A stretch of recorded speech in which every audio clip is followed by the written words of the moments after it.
ચાલો તો આપણે જ્યાંથી છોડેલું ત્યાંથી હવે આગળ વધીએ. વાળંદ છે એ આગળ લાઇટ લઈને ચાલતો હતો અને બીજા બધા વરઘોડિયા અને તેની પાછળ અણવર, ઈચ્છાકાકા અને બીડા લેવા માટે વેવાઈ પક્ષનો સ્ત્રીવર્ગ ચાલતો હતો.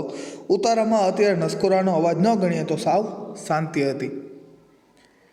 ગોર મહારાજે ગોત્રેજના ચાંદલા આગળ દીવો કર્યો અને 2 માટલીઓ ગોઠવી. ગોત્રેજ એટલે કુળના દેવી દેવતા, એને ગોત્રેજ કહે. ગોર મહારાજે એ ગોત્રેજના આગળ ચાંદલા આગળ દીવો કર્યો અને 2 માટલીઓ ગોઠવી. વરઘોડિયા કોડી રમવા બેઠા. આ પણ લગ્નની એક વિધિ છે કે વર અને કન્યા છે એ કોડી રમવા માટે બેસે. ઈચ્છા કાકાએ પોતાને સોંપેલો હવાલો હજી છોડ્યો નહોતો. ઈચ્છા કાકાએ હજી પોતાને સોંપવામાં આવેલી જવાબદારી છોડી હતી નહીં. કોડીની રમત રમાઈ રહી એટલે વેવાણોએ બીડા માગ્યા.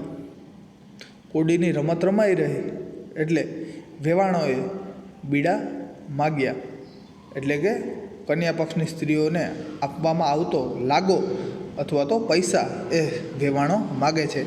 ઈચ્છા કાકા સિવાય બીજો કોઈ પણ માણસ એવી શક્તિ નહોતો ધરાવતો જેને નાણાકીય વિષયક જવાબદારી સોંપી શકાય. અને આ ઈચ્છા કાકા સિવાય બીજો એવો કોઈ માણસ નહોતો કે જેને પૈસાની જવાબદારી છે એ સોંપી શકાય. હવે બન્યું એવું કહ્યું કે બીડા લેનારી વેવાણોની સંખ્યા ધાર્યા કરતાં ઘણી મોટી નીકળી પડી. હવે બન્યું એવું કે જે બીડા દેવા માટે એ પૈસા દેવા માટે જે વેવાણોની બીડા લેનારી પૈસા લેનારી જે વેવાણોની સંખ્યા હતી એ જેટલું ધારેલું એના કરતાં બહુ મોટી નીકળી. એ સૌને જુદી જુદી રકમના બીડા જમણા હાથની મુઠ્ઠીમાંથી ડાબી હથેળીમાં બરોબર 2 વખત ગણીને આપવા જતાં ઘણો સમય વીતી ગયો. એ બધાને એક સરખા પૈસા ગણીને આપતા ઘણો સમય છે એ વીતી ગયો. વરરાજાને તો આખો દિવસ નકોરડો ઉપવાસ હતો. વરરાજાએ તો આજે આખો દિવસ કંઈ ખાધું નહોતું, કારણ કે લગ્નની વિધિ બધી પતે પછી જમવા માટેનો સમય મળે. પણ આજે વરરાજા આખા દિવસના ભૂખ્યા હતા, નકોરડો ઉપવાસ. પાણી પણ નહીં અને અન્ન પણ નહીં. અને ઠેઠ મોડેથી ફરાળ મળ્યો હોવાથી એમાં કાંઈ સોદરી વળી નહીં. અને છેટ મોડેથી છે એ ફરાળ મળ્યો પણ એમાં કંઈ સોદરી વળી નહીં એટલે કે ભૂખ તેની સંતોષાણી નહીં.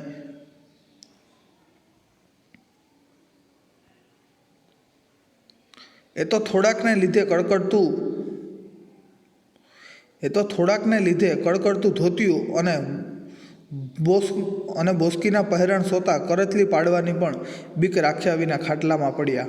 અને એ તો ખૂબ થાકી ગયા હતા. અને એ થાકોડાને લીધે બોસકી એટલે કે એક પ્રકારનું રેશમી કાપડ એ જે વરરાજાએ પહેરેલું હતું કે તેમાં કરચલી પડશે એની પણ ચિંતા કર્યા વગર એ તો સીધા ખાટલામાં સૂવા માટે પડ્યા. ખૂબ જ થાકી ગયા હતા. અણવર પર આખા દિવસની ઓનરરી એટલે કે આખા દિવસ એ જે એણે વરરાજા સાથે ત્યાં બેસી અને આખો દિવસ એ પણ ત્યાં ભૂખ્યા બેઠા રહ્યા, એણે કરેલી મહેનત. અણવર પણ આખા દિવસની ઓનરરી માનાર મંજૂર કરી હોવાથી થાકીને ટેં થઈ ગયા હતા. એ પણ વરરાજાની સાથે બધું ત્યાં સંભાળવામાં થાકીને એ પણ ટેં થઈ ગયો હતો. તેમણે પણ જગ્યા કરીને લંબાવ્યું. એણે પણ થોડીક જગ્યા કરી અને ત્યાં ને ત્યાં સૂઈ ગયા, લંબાયું. વરના બાપા તો આગલી રાતે રૂપિયાની કોથળીઓ ગણવા આડે ઊંઘી જ નહોતા શક્યા. વરના બાપ એ તો આગલી રાતે રૂપિયાની કોથળીઓ ગણવા આડા પડી અને તેઓ તો ઊંઘી જ નહોતા શક્યા. તેમાં વળી આજની પણ પોણી રાત ભાંગી. અને એમાં પણ આજની પણ પોણા ભાગની રાત છે એ ભાંગી, કારણ કે 2:30 વાગી ગયા હતા. અને પછીનો જે સમય જે બધી વિધિઓ પતાવવામાં લાગ્યો તેના કારણે પોણી રાત છે એ તો વીતી ગઈ હતી. એટલે આજે પણ પોણી રાત છે એ ભાંગી. આજના ખર્ચનો હિસાબ આવતી સવારે લખવાનું નક્કી કરી તેમણે પણ કબજો ઓશિકા નીચે મૂક્યો. અને બધો હિસાબ એ કાલે સવારે કરવાનો એમણે વિચાર કરી અને બધું જ પડતું મૂકી અને ઓશિકા નીચે એણે બધું મૂકી દીધું અને સૂવા માટે લંબાવી ગયા. લુણાગરી છોકરીઓ તો આમે ઊંઘતી જ હતી. એ તો બિચારી આવતા વેત જ ઢળી પડી હતી. અને જે સ્ત્રી વર્ગ જાનમાં આવ્યો હતો એ પણ ખૂબ થાકી ગયો હતો અને એ પણ સૂઈ ગઈ હતી. ઈચ્છા કાકાને વેવાણોએ બીડા માટે બહુ રોકી રાખ્યા. ઈચ્છા કાકાને બીડા માટે વેવાણોએ છે એ પૈસા લેવા માટે ઈચ્છા કાકાને ત્યાં ને ત્યાં ખૂબ રોકી રાખ્યા હતા. રાતના 3 ટકોરે ઈચ્છા કાકા દાખલ થયા ત્યારે ઓરડામાં 300 કેન્ડલ પાવરની ફૂફાડા મારતી કિટસન લાઇટ સિવાય બીજું કોઈ જાગતું નહોતું. અને જ્યારે રાતે 3 વાગ્યા ત્યારે ઈચ્છા કાકા જાનીવાસમાં દાખલ થાય છે ત્યારે ઓરડામાં કોઈ નહોતું જાગતું. ખાલી એક જે કેન્ડલ કિટસન લાઇટ છે એ જ જાગતી હતી. એના સિવાય બીજું કોઈ જાગતી નહોતું. જાનૈયાઓ બધું પાગરણ વીણી ચૂણીને દબાવી સૂતા હતા. જાનૈયાઓ બધું પાથરવાનું અને ઓઢવાનું બધું જ દબાવી અને સૂતા હતા. અને અત્યારે કેવી મીઠી ઊંઘ માણી રહ્યા હતા. બેટમજીઓએ કરી છે ને કાંઈ, અને કેવી મીઠી ઊંઘમાં છે એ અત્યારે સૂતા હતા. બેટમજીઓ એટલે દીકરાઓએ આજે બહુ કરી નાખી છે. કોઈ માટે ઓઢવાનું કે પાથરવાનું કાંઈ વસ્તુ રાવા દીધી નથી. હવે પાંસળા વિધી નાખે એવી ટાઢમાં કરવું શું? ઈચ્છા કાકાના મનમાં એક જ વિચાર હતો કે હવે આ પાંસળા વિધી નાખે એટલે કે હાડકાં ઠારી નાખે એવી ઠંડીમાં કરવું શું? સૂવાની તો ક્યાંય જગ્યા નહોતી. દિલ પણ પાતળું નહોતું. નહીતર સાંકડે મોકળે પણ કોઈ બે જણની વચ્ચે સમાત કરી શકાય. સૂવાની તો ક્યાંય જગ્યા હતી જ નહીં. અને ઈચ્છા કાકાનું શરીર પણ પાતળું નહોતું. જો પાતળું હોત તો કોઈ બે વ્યક્તિની વચ્ચે સૂઈ અને રાત છે એ કાઢી શકાત, પણ એવું પણ બની શકે એમ નહોતું. પણ હવે ઊંઘ્યા વિના કાંઈ હાલશે ને? સૂવાની જગ્યા તો ધારો કે કદાચ મળી હોત તો પણ ઓઢવાનું શું? જો સૂવાની જગ્યા કદાચ મળી ગઈ હોત તો પણ ઓઢવું કે પાથરવું શું? નવાબજાદાએ ઓશિકે પણ ગોદડા જ મૂક્યા હતા. નવાબજાદાઓ એટલે કે રાજાઓના દીકરાઓ જે જાનૈયાઓ, એમણે તો ઓશિકાની જગ્યાએ પણ ગોદડા છે એ વાડી અને ત્યાં મૂકી દીધા હતા. અને આવી મોડી રાતે પાગરણ લેવા વેવાઈને ત્યાં પણ કોણ જાય? અને આવી મોડી રાતના સમયે વેવાઈને ત્યાં પાગરણ પાથરવાનું અને ઓઢવા માટેનું લેવા માટે પણ કોણ જાય? વાળંદ પણ હમણાં જ વીજળો લઈને માંડવે વળ્યો ગયો. પગલાંનો જ ફેર પડ્યો. અને વાળંદ પણ હમણાં થોડાક સમય પહેલાં જ છે એ વીંઝણો લઈ હવા નાખવા માટેનો જે મોટો પંખો છે એ લઈ અને હમણાં થોડીક વાર પહેલાં જ માંડવે ગયો હતો. બસ થોડીક જ વાર લાગી. ઈચ્છા કાકા મૂંઝાઈ ગયા. અને ઈચ્છા કાકા મૂંઝાય અને એનો તોડ ના આવે એવું બને. હવે ઈચ્છા કાકાએ બધા જાનૈયાઓ પાસેથી ગોદડા અને ગાદલા લેવા માટેનો વિચાર કરે છે કે આ મારે કઈ રીતના આ બધા પાસેથી લેવું. અને ઈચ્છા કાકા મૂંઝાય અને એને ઉપાય ન મળે એવું કોઈ દિવસ બને પણ નહીં. કારણ કે ઈચ્છા કાકા થોડાક લોભી માણસ હતા, પણ સાથે ખૂબ ચતુર વ્યક્તિ પણ હતા. ખાડની ચોકડી પાસે બે જણ સૂતા હતા. ખાડની ચોકડી પાસે બે જણ સૂતા હતા. તેમની વચ્ચે સહેજ પોલાણ રહી જવા પામેલું એવામાં હળવેક રહીને ઈચ્છા કાકાએ પડખાભેર ઉભળક જેવી સ્થિતિમાં લંબાવ્યું. તેની બંનેની વચ્ચે જઈ અને ઈચ્છા કાકા છે એ થોડાક ઉભળક રહી શકે એવા પડખાભેર છે એ સૂવા માટે સ્થિતિમાં લંબાવે છે. પણ આમ જો આખી રાત પડ્યો રહું તો હાડકાના સાંધા જ રહી જાય ને એકથરા નળિયાવાળા ખપેડામાંથી સીધા વરસતા ઠારમાં ઠૂઠવાઈ જ જાઉં કે બીજું કાંઈ થાય. ઈચ્છા કાકા ત્યાં સૂવા માટે પ્રયત્ન કરે છે, પણ તેનાથી ત્યાં સૂવાતું નથી. કારણ કે ખપેડાની ઉપરથી એટલે કે છાપરાની ઉપરથી એકદમ ઠંડો પવન, ઠંડી છે એ આવી રહી હતી. ઠાર છે વરસી રહ્યો હતો, અને જો એ ત્યાં એમને એમ સૂઈ જાય તો હાડકાના સાંધા પણ જલાઈ જાય. અને એકથરિયા નળિયાવાળાના ખપેડામાંથી સીધા વરસતા ઠારમાંથી ઠંડીમાં ઈચ્છા કાકા ઠૂઠવાઈ જ જાય. છેવટે ઈચ્છા કાકાએ એક તુક્કો અજમાવ્યો. એમણે એક ઉપાય ગોત્યો, એક ઉપાય શોધ્યો, એક ઉપાય અજમાવવાનું નક્કી કર્યું. હવે ઈચ્છા કાકાને શું આઈડિયા આવ્યો એ હવે આગળ જાણીએ. પડખામાં જે 2 જણ સૂતા હતા એના વાસા ઉપરથી પહેરણ ઊંચું કરીને હળવેક રહીને ત્યાં કાકાએ પોતાની જીભ ફેરવી. 2 વ્યક્તિઓ જે પાસે સૂતા હતા એની પીઠ ઉપર એનું જે પહેરેલું જે વસ્ત્ર છે થોડુંક ઊંચું કરી અને એની પીઠ ઉપર ઈચ્છા કાકાએ હળવેકથી જીભ ફેરવી. પેલો ભડકીને જાગી ગયો. આંખમાં ભરેલી ઊંઘને કિટસન લાઇટનો ઉજાસ આંજી નાખતો હતો. એ ભડકી અને ઉઠી ગયો કે આ શું થયું, આ પાછળ આવું ઠંડુ શું અડ્યું. ઈચ્છા કાકાએ જેવી પીઠ પર જીભ ફેરવી એવો જ એ વ્યક્તિ જાગી ગયો. અને આંખમાં તો હજી તેને પણ ઊંઘ હતી, અને સામે જે કિટસન લાઇટનો પ્રકાશ પડતો હતો એને કારણે એને આંખો ખુલતી પણ નહોતી. પાછળ વાસામાં કૂતરું જીભ ફેરવી ગયું હોય તેમ ભીનું ભીનું લાગતું હતું. પાછળ વાહામાં પીઠ પર જાણે કોઈ કૂતરું જીભ ફેરવી ગયું હોય તેવું લાગતું હતું. પણ કૂતરું તો અહીં અત્યારે ક્યાંથી આવે? ત્યારે કોઈ માણસે પણ કૂતરું તો અત્યારે અહીંયા ક્યાંથી આવે? ત્યારે કોણ હશે? કોઈ માણસે જીભ ફેરવી હશે? કાં ઈચ્છા કાકાએ ફરીથી એના પગની ઘૂંટી ઉપર જીભ ફેરવી. ઈચ્છા કાકા છે એ ફરીથી એને જે પગની ઘૂંટી છે એના ઉપર જીભ ફેરવે છે. જાણે કૂતરા જેવું વર્તન છે એ અહીંયા ઈચ્છા કાકા કરે છે.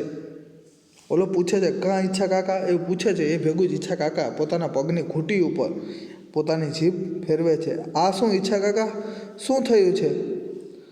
ઈચ્છા કાકાના મોંમાંથી લાળ ચાલી જતી હોય એમ પેલો ઊંઘભરી આંખ પર કડી શક્યો. ઈચ્છા કાકાના મોઢામાંથી લાળો છે એ નીકળતી હતી.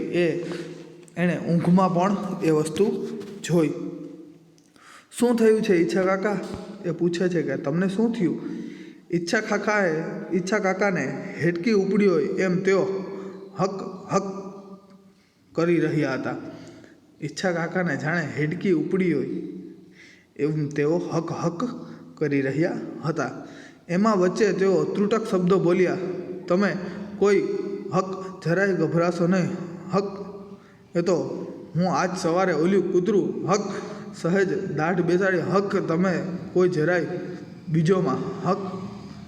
ઈચ્છા કાકા આવા તૂટક શબ્દોમાં કહે છે કે એ તો સવારે પેલું એક કૂતરું કે મને જરાક કરડી ગયું હતું, પણ એમાં તમારે કાંઈ બીવાની જરૂર નથી. એક કૂતરું સવારે છે એ મને કરડી ગયું હતું. એટલે ઈચ્છા કાકા અહીંયા એવું દર્શાવવા માગે છે કે પોતાને એક કૂતરું કરડી ગયું હતું, અને કૂતરું કરડી ગયાને કારણે પોતાને હડકવાનો રોગ છે એ થયો છે. એટલે તેઓ પણ કૂતરાની જેમ વર્તન કરી રહ્યા છે.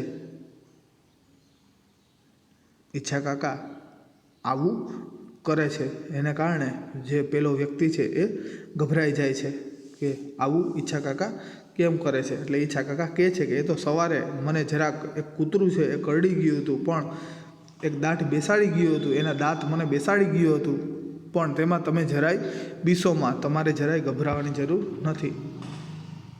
પેલાને સમજતા વાર ન લાગી કે ઈચ્છા કાકાને હડકાયું કૂતરું આભળ્યું છે અને લબરકી શરૂ થઈ છે.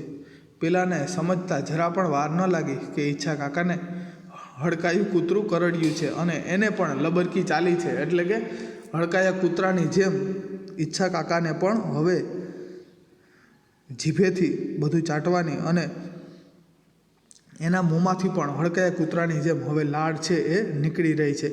તુરંત એણે ઊભા થઈને ગોળામાંથી પાણીનો કળશો ભર્યો અને જ્યાં જ્યાં ઈચ્છા કાકાએ જીભ ફેરવી હતી ત્યાં ત્યાં સાફ કરી નાખ્યું. તે તરત જ ઊભો થઈ ગયો અને ગોળામાંથી છે એ પાણીનો કળશિયો ભરી અને જ્યાં જ્યાં ઈચ્છા કાકાએ જીભ ફેરવી હતી ત્યાં બધે જ છે તેણે સાફ કરી નાખ્યું. પાડ માનું ભગવાનનો કે બટકું ન ભર્યું, નહીંતર ભેગા ભેગ મને લબરકી ને એમાંથી હડકવા જ થાત કે બીજું કાંઈ. એ બોલે છે કે આ તો હું ભગવાનનો આભાર માનું છું કે ખાલી જીભ જ ફેરવી, બટકું ભર્યું હોત તો તમારી સાથે સાથે મને પણ લબરકી ચાલત અને એ લબરકીમાંથી છેલ્લે શું થાત? હડકવા. ઈચ્છા કાકાની પડખે સુવાય ખરું? ઉઠીને બટકો ભરી લેતો, પછી એનો ટાટીઓ વાઢવો મારે? ઈચ્છા કાકાની પાસે હવે સુવાય? ઉઠીને બટકું ભરી લે તો શું કરવું? પછી પાછળથી કંઈ એનો પગ તો વાઢવા નથી બેસાતું. પેલો માણસ ગભરામણમાં જ બહાર નીકળી ગયો. ત્યાં એક ફાટેલું બુંગળ પડ્યું હતું. એના અડધા ભાગ પર લંબાવી બાકીનું અડધું માથે ઓઢી લીધું. પેલો માણસ બી અને ત્યાંથી ભાગી ગયો અને એક ફાટેલું બુંગણ એટલે કે જેવી તેવી ખરાબ હાલતમાં ત્યાં થોડા ઘણા કપડાં પડ્યા છે, ફાટેલો બુંગણ પડ્યો છે, તંબુ જેવું પડ્યું છે, ફાટેલ તૂટેલ, ગાડામાં પાથરવાની મોદ બુંગણ એટલે જે તાલપત્રી જેવું હોય ફાટેલ તૂટેલું, એ ઓઢી અને એ ત્યાં સૂઈ જાય છે. એના અડધા ભાગ પર લંબાવી બાકીનું અડધું માથે ઓઢી લીધું અને લબરકી ન થાય તો ઘેર જઈને શનિવારે હનુમાનને એટલે હનુમાન બાપાને, હનુમાન મહારાજને શનિવારે હનુમાનને નાળિયેર વધારવાની બાધા લીધી કે જો મને લબરકી ચાલુ ન થાય, ઈચ્છા કાકાએ જીભ ફેરવી છે અને એને કારણે જો મને લબરકી ન થાય ને તો હે ભગવાન, હું તમારા મંદિરે શનિવારે નાળિયેર વધારવા આવીશ. આજે ઈચ્છા કાકા ઉપર અડી કરવાના આશયથી અને એમની રીગડી થાય એ જોવાની બહુ મજા માણવા સારું ઘણા ખરા જાનૈયાઓ ઊંઘ્યા જ નહોતા. આજ ઈચ્છા કાકા છે એ ઠંડીમાં ઠૂઠવાય અને બધા તેની મસ્કરી કરે એ જોવા માટે, એની મજા માણવા માટે ઘણા ખરા જાનૈયાઓ છે એ ઊંઘ્યા નહોતા. એ તો જાગતા જ હતા કે હવે ઈચ્છા કાકા ક્યાં સૂશે, આખી રાત ઠંડીમાં ઠૂઠવાશે એ જોવા માટે ઘણા ખરા જાનૈયાઓ જાગતા હતા અને ગોદડામાં મોં સંતાડીને મૂછમાં હસતા હતા. એટલે કે ગોદડાની અંદર જ તેઓ હસતા હતા, કોઈને ખબર ન પડે એ રીતે. ઈચ્છા કાકાની હેડકીનો હક હક અવાજ સાંભળીને તેમના જમણે પડખે સૂતેલા બીજા ઝડપણ હળવેકથી ગોદડું ખસેડીને ઊભો થયો. ઈચ્છા કાકાનો આ હેડકીનો અવાજ સાંભળી અને એને જમણે પડખે જે સૂતો બીજો માણસ પણ છે એ હળવેકથી ગોદડું ખસેડીને ઊભો થાય છે. પેલો તો ભાગી જ ગયો છે અને બીજો પણ હવે જાગી ગયો છે અને એ પણ પોતાનું ગોદડું છે એ ખસેડી લે છે. ઈચ્છા કાકાએ કહ્યું, હક એલા કૃપા, હક ઊભો કાં થયો? હક તું જરાય બીજોમાં હો, હક. અને વાક્ય પૂરું થતાં તો એમના પાન ખાધેલા મોંમાંથી લાળનો કોગળો નીકળી પડ્યો. અને આ વાક્ય ઈચ્છા કાકા પૂરું કરે એ પહેલાં એના મોંમાંથી છે લાળનો કોગળો છે એ નીકળી પડે છે. કિરપો કહે, કાં અહીં મારો સાળો ઘામ બહુ થયો છે, હું બારો ઓશિકામાં જાઉં છું. કાકા, અહીં મારો સાળો ધામ બહુ થાય છે, એટલે કે અહીંયા મને ઠંડી બહુ લાગે છે. ઘામ બહુ થાય છે એટલે કે સોરી, ધામ એટલે તાપ, ઉકળાટ, બફારો જે કહીએ તે. અહીંયા મને તાપ લાગે છે, આવા ઠંડીના દિવસમાં એને ત્યાં તાપ લાગે છે. મૂળ તો એને ઈચ્છા કાકા પાસેથી દૂર જવું છે.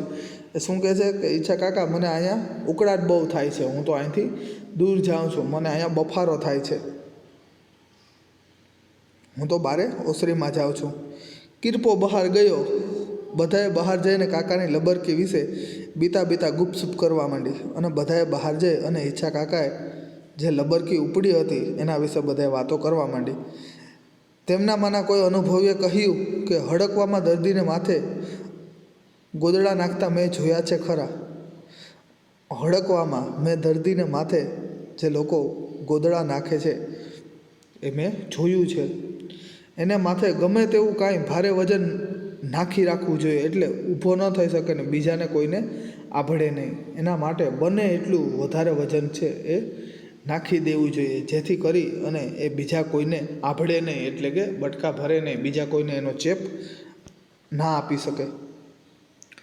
સૌના પેટમાં ફફડ ફફડ થતું હતું. બધા જ છે એ બીતા હતા. સૌના પેટમાં છે એ ફફડ ફફડ થતો હતું કે આપણે તો સવાર સુધી જાગતા જ બેસવું છે એટલે વાંધો નહીં, પણ ન કરે નારાયણને આ બીજા ઊંઘનારાઓમાંથી કોકને ઈચ્છો કાકો દાઢ બેસાડી દે તો રામ કહાણી જ થાય ને.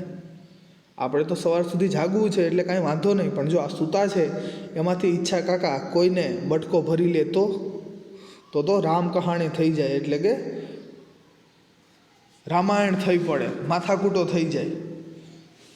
તુરંત સૌએ પોતપોતાના ઓઢેલા અને એ સિવાય ઓસીકે પાંગતે મૂકેલા બધાય ગોદડા વીણી વીણીને ઈચ્છા કાકાને ઓઢાડી દીધા અને બહાર ઓસરીમાં ભાદરવાની પાટમાં ભીંજતા હિમ જેવા સુસવાટામાં અને માથે ખપેડામાંથી વરસતા ઠારમાં ખોડચાની જેમ ઠૂઠવાતા બેસી ગયા. તરત બધાએ છે પોતાએ જે ગોદડા અને જે ગાદલા છે એ બધા ઈચ્છા કાકાને ઉપર નાખી દીધા અને પોતે બધા છે એ ઓસરીમાં એવી કડકડતી ઠંડીમાં આખી રાત છે એ ઠૂઠવાતા એવા ઉપરથી નરિયામાંથી વરસતા ઠારમાં પણ તેઓ ખોડચાની જેમ છે એ ઠૂઠવાતા ત્યાં બેસી ગયા અને આખી રાત છે એ જાનૈયાઓ ઠંડીમાં ઠૂઠવાતા રહ્યા. ઈચ્છા કાકાને હૂંફ વળી એટલે તેમની હેડકી બેસી ગઈ. ઈચ્છા કાકાને જેવી ગરમી મળી એવી તેને હેડકી બેસી ગઈ. 2 દિવસના ઉજાગરા વેઠેલા ઈચ્છા કાકા તે દિવસે ઊંઘ્યા છે કંઈ? અને 2 દિવસથી ઉજાગરો કરી રહેલા ઈચ્છા કાકા આજે તો ખૂબ જ ખસખસાટ ઊંઘમાં ખસખસાટ નીંદરમાં છે એ સૂઈ ગયા છે. એટલે ઈચ્છા કાકાએ કરેલો કિમિયો, ઈચ્છા કાકાએ કરેલો ઉપાય અહીં કામ કરી જાય છે અને બધા બી અને પોતાના ગોદડા અને ગાદલા ઈચ્છા કાકાની ઉપર નાખી દે છે. આમ ઈચ્છા કાકાની મજાક કરવા માગતા, ઈચ્છા કાકાને હેરાન કરવા માગતા જાનૈયાઓ પોતે હેરાન થઈ જાય છે. આ ઉપરથી ઈચ્છા કાકા કેટલા ચતુર હતા એ પણ જાણી શકાય છે. તો અહીંયા આ આપણો પાઠ પૂર્ણ થાય છે. પાઠના અંતે અહીં થોડાક શબ્દો આપેલા છે અને રૂઢિપ્રયોગો પણ આપેલા છે, તો એ આપણે જોઈ લઈએ. જાનીવાસો એટલે જાનનો ઉતારો, હલો એટલે ઘસારો અથવા તો હુમલો, હિમ પડવું એટલે અતિશય ઠંડી પડવી, ઝડુંબવું એટલે ઝૂકવું, કાતિલ કતલ કરે એવું ઘાતક, ગોદડી એટલે કપડાના કટકા વગેરે ભરીને બનાવેલું હલકું પાતળું ઓઢણ કે પાથરણ, ઠૂંઠવાવું એટલે ઠંડીથી અકળાઈ જવું અથવા તો ધ્રુજવું, રૂવાભેર એટલે રોફ, અહીં એટલે અહીં, ટેશન એટલે સ્ટેશન, સામેયું એટલે સામું આવવું. અહીં વાજતે ગાજતે વરરાજા જાનને સામે જવું, જાનનો સત્કાર કરવો. વરબેઢિયું એટલે વરબેઢિયું, વર બેડું, કુમારિકાને માથે બેડું કે કળશ મૂકી વરને વધાવવાનો એક લગ્ન વિધિ. તોરણ છબવું એટલે માંડવે જે વરરાજાએ તોરણને સ્પર્શ કરવાનો વિધિ. ઓડકાર પેટનો વાયુ મોંમાંથી નીકળતા થતો ડકાર. મસે એટલે મસે અથવા તો બહાને. અટાણમાં એટલે અત્યારમાં ખૂબ વહેલું હોવાનો ભાવ. ધારણ ઘારણ એટલે ઘોર નિંદ્રા, ઊંઘથી ઘોરાવું. પાગરણ એટલે પથારીનો સામાન. પટારો એટલે મોટી પેટી. માંડવ્યાઓ એટલે કન્યા પક્ષના માણસો, પીરસણિયાઓ રસોઈ પીરસનારા માણસો. સુમાર એટલે આશરો, વખત, સમય. વરઘોડો પરણવા જતા વરની સવારી. અણવર વરની સાથે આવેલો સાથી. ઘણું કરીને વરનો બનેવી અણવર બનતો હોય છે. લૂણ ઉતારવી બલા દૂર કરવા પાત્રમાં મીઠાના ગાંગડા નાખી તે માથા ઉપર ફેરવવું. હાથેવાળો એટલે વર કન્યાના હસ્તમેળાપનો વિધિ અથવા તો પાણી ગ્રહણ. કન્યાદાન એટલે કન્યાને વિધિવત પરણાવવી તે વખતે કન્યાને અપાતી પહેરામણી. ચોરી એટલે વર કન્યા પરણવા જે બેસે તે મંડપ અથવા તો માહિયરું. ખોડવું એટલે રોપવું. વાસો એટલે બરડો અથવા તો પીઠ. અઢેલવું એટલે ટેકો દેવો. કિટસન લાઇટ ગેસથી બળતી એક પ્રકારની બત્તી. વરઘોડિયું એટલે નવદંપતિ. બીડું એટલે વરપક્ષ તરફથી કન્યા પક્ષની સ્ત્રીઓને આપવામાં આવતો લાગો અથવા તો પૈસા. ગોત્રેજ એટલે ગોત્રજ કુલદેવતા અથવા તો ગોત્રજ. નકોરડો કશું ખાધા વિનાનો. ફરાળ ઉપવાસમાં ખવાતા ફળો અને અન્ય વાનગીઓ. થાકોડો એટલે થાક. બોસકી એટલે એક પ્રકારનું રેશમી કાપડ.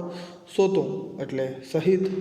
માનાર વેતન લીધા વગર કામ કરનારું. માનદ પોણું આખામાં પા ભાગ ઓછું. એકના 4 સરખા ભાગમાંથી 3 ભાગ જેટલું. સમાસ એટલે સમાવું તે અથવા તો સમાવેશ. તોડ એટલે નિકાલ. ઉભળક એટલે અડધું ઊભું નિરાત વગર બેઠેલું. એક થરા એટલે એક થરવાળો. ખપેડો એટલે ઉપરનું છાપડું. ઠાર એટલે ઠંડી. તુક્કો એટલે મનનો તરંગ.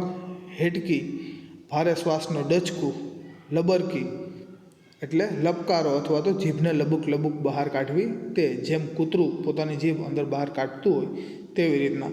બુંગણ એટલે ગાડામાં પાથરવાની મોદ.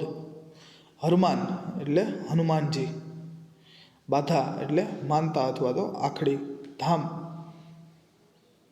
ઘામ એટલે તાપ ઉકાળો અથવા તો બફારો. બારો એટલે ઓરડાની બહાર. રામ કહાણી એટલે વિતક કથા અથવા દુઃખની કહાણી. પાંગત એટલે પથારી કે ખાટલાનો પગ તરફનો ભાગ અને પાંગત પણ કહેવાય. ખોડચું એટલે ઝાડનું જૂનું થળિયું, મોટું લાકડું. હવે અહીં થોડાક પ્રયોગો પણ આપેલા છે તો એ આપણે જાણી લઈએ. ઊંટ મારવું પડે એવી તરસ લાગવી એટલે ખૂબ જ તરસ લાગવી. રીગડી કરવી એટલે હેરાન કરવું. આડી જીભ વાવવી એટલે અવરોધ ઊભો કરવો અથવા તો ના પાડવી અથવા મનાઈ કરવી. પચાવી પાડવું એટલે બથાવી પાડવું. સોદરી વળવી એટલે સંતોષ થવો, તૃપ્તિ થવી. પાડ માનવો એટલે ઉપકાર અથવા તો આભાર માનવો. દાઢ બેસાડવી એટલે બચકું ભરવું. તો અહીંયા આ આપણું પ્રથમ પૂરક વાચન ઈચ્છા કાકા પૂર્ણ થાય છે. Thank you. અસ્તુ.